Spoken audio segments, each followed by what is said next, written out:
रसिको जय गणेश. आत्ता आपण आलेलो आहोत ते छत्रपती राजाराम मंडळाच्या मंडपात. मूर्ती तुम्ही पाहू शकता, विशेष प्रकारची मूर्ती आहे. अशी एक मूर्ती आपण बघितली होती अजून एका मंदिरामध्ये, त्याचं दर्शन आपण केलेलं होतं. भाऊसाहेब रंगारी, अगदी बरोबर, भाऊसाहेब रंगारीच्या मंडपात देखील आपण अशीच मूर्ती बघितली होती. आपल्याबरोबर आहेत मंडळाचे करते करविते युवराज सिंग निंबाळकर. युवराज, तुझं खूप खूप स्वागत. नमस्कार, धन्यवाद. जय गणेश. जय गणेश. आम्हाला थोडीशी मूर्तीबद्दल माहिती सांग ना, डिटेल थोडंसे. आपण दर्शन घेत असलेल्या मूर्तीस 130 वर्ष झालेली आहेत. ही कैलासवासी भाऊ रंगारांनी बनवलेली आहे. कैलासवासी भाऊ रंगारांनी सार्वजनिक गणेशोत्सवातील ज्या मूर्त्या बनवल्या दोन, त्यापैकी ही एक आहे. एक स्वतःची भाऊ रंगारांची, दुसरी छत्रपती राजाराम मंडळाची. छत्रपती राजाराम मंडळ हे शाहू महाराजांनी दिलेले नाव आहे मंडळाला. आणि ही मूर्ती कागदाच्या लगदाची, बांबूच्या पेस्टची आणि शाडू मातीची अशी ही पर्यावरणपूरक अशी बनवली आहे भाऊसाहेब रंगारीने. आज आपण पर्यावरणाचा विचार करतो. 130 वर्षापूर्वी क्रांतिकारक मंडळांनी म्हणजे भाऊसाहेब रंगारी यांनी त्यावेळेस विचार करून पर्यावरणाची मूर्ती बनवली होती. ती पण आज पण आपण पाहिला तर त्याची ती घडाई आहे, त्याची ती ठेप आहे तशी आहे. अगदी तू म्हणालास ते बरोबर आहे. मूर्तीचं जे स्वरूप आहे ते तर अकरार विकरार आहेच खरं. अशा स्वरूपात खूप कमी मूर्ती दिसतात आपल्याला. पण इथे आपण बघू शकतो, जो खालचा राक्षस आहे त्याच्या एल्बोचे कर्व्स किंवा फोरआर्मचे कट, जे आता लोकांना टेक्निकॅलिटीज माहिती आहेत त्यांना कळू शकेल, ते एवढे डिटेल आहेत की त्याचाही बारकावेने अभ्यास केलेला होता भाऊसाहेबांनी, आणि त्याप्रमाणे ही मूर्ती त्यांनी ठेवली होती. थोडंसं बोलूया डेकोरेशन बद्दल. ह्या मंडळाचं नाव तू आल्यापासून डेकोरेशनसाठी अगदी एक नंबरला पुण्यामध्ये घेतलं जातं. तर त्याच्या मागची थोडीशी कहाणी सांग. या वर्षी खरं आपण बघू शकतो की कोरोनामुळे, या महामारीमुळे लोकांना बाहेरची परमिशन नाहीये. खूप छोट्या स्वरूपात आपण हे डेकोरेशन करतोय, तरी पण आपण बघू शकतोय खूप चांगल्या प्रकारचं डेकोरेशन झालंय. हा एक कोपरा जो होता त्याला काही वेगळंच स्वरूप आलेलं आहे. तर थोडंसं डेकोरेशन विषयी सांग ना, किती मेहनत तुम्ही लोक घेता करता? सजावट म्हणलं की आज महाराष्ट्रात छत्रपती राजाराम मंडळाचं नाव घेतलं जातं. हे आम्हाला गर्वाने सांगायला अतिशय अभिमान होतो. कुठल्याही आपण वास्तूचं किंवा देवळाची प्रतिकृती करायची तर त्याची 6 महिने आधी आमची तयारी चालू होते. आम्ही त्या ठिकाणी जातो. मग ते जेजुरी असून दे, तुळजापूर असून दे, शिर्डी असून दे, वेल्लूर असून दे, की मागच्या वर्षी केलेलं आम्ही महालक्ष्मीचं मंदिर असून दे, आम्ही त्या ठिकाणी जातो. प्रॉपर परमिशन घेतो त्या ट्रस्टची, त्या देवस्थानाची. पूर्ण माप जिथं जसं आहे त्याचप्रमाणे त्याचं मॉडेल ह्या जागेत छोट्या प्रमाणात कसं बसेल त्या पद्धतीचं त्याचा आराखडा करून घेतो. त्याचं स्ट्रक्चरल डिझाईन करतो आम्ही. पूर्ण मांडप म्हणजे सांगायचं, सजावट किंवा त्या प्रतिकृतीची हुबेहूब प्रतिकृती करत असताना त्याचं फाउंडेशन हे कुठल्याही वाशात नसतं. हे पूर्णपणे फळीत असतं.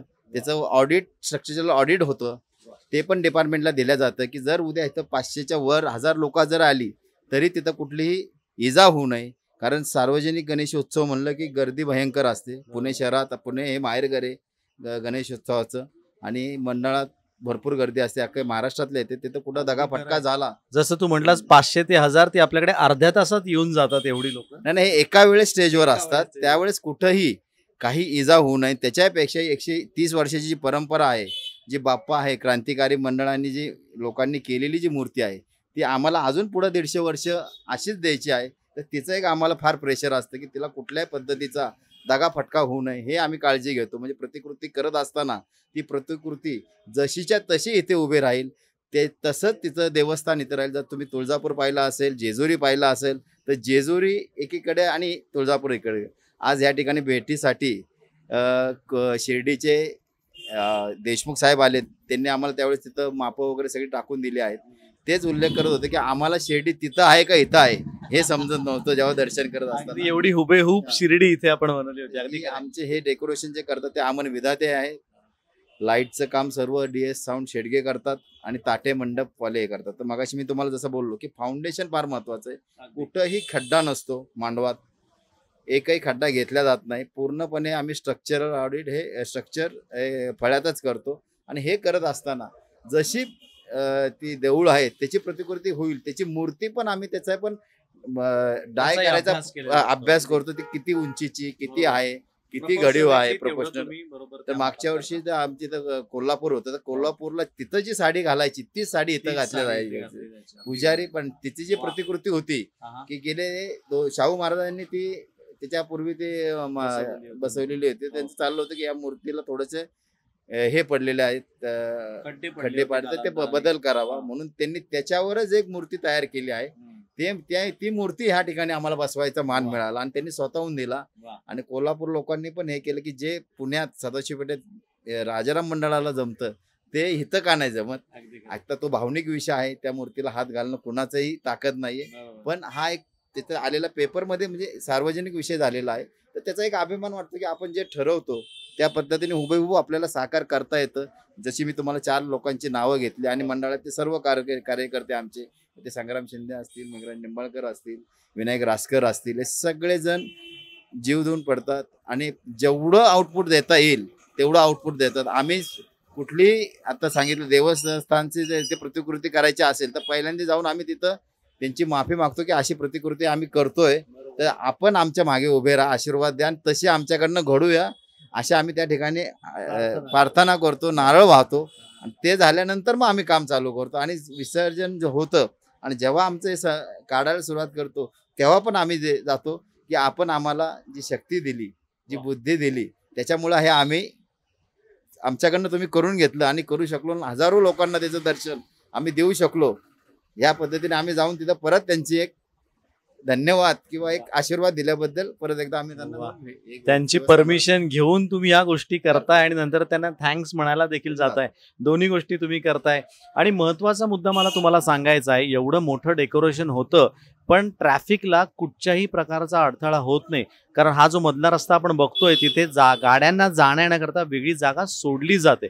म्हणजे अक्षरशः कुठची प्रतिकृती असेल त्याच्या खालनं गाड्यांची ने-आण ही कायम होत असते. त्यामुळे लोकांनाही त्रास होईल असं काही मंडळ करत नाही. ॲम्ब्युलन्स असेल, अग्निशामकाची गाडी असेल किंवा मोठा 407 टेम्पो असेल तो इथनं सहज जातो, विना दिक्कत जातो. याची आम्ही दखल घेतलेली जाते की या उत्सवामुळे स्थानिक लोकांना किंवा कुणालाही अडचण येऊ नये.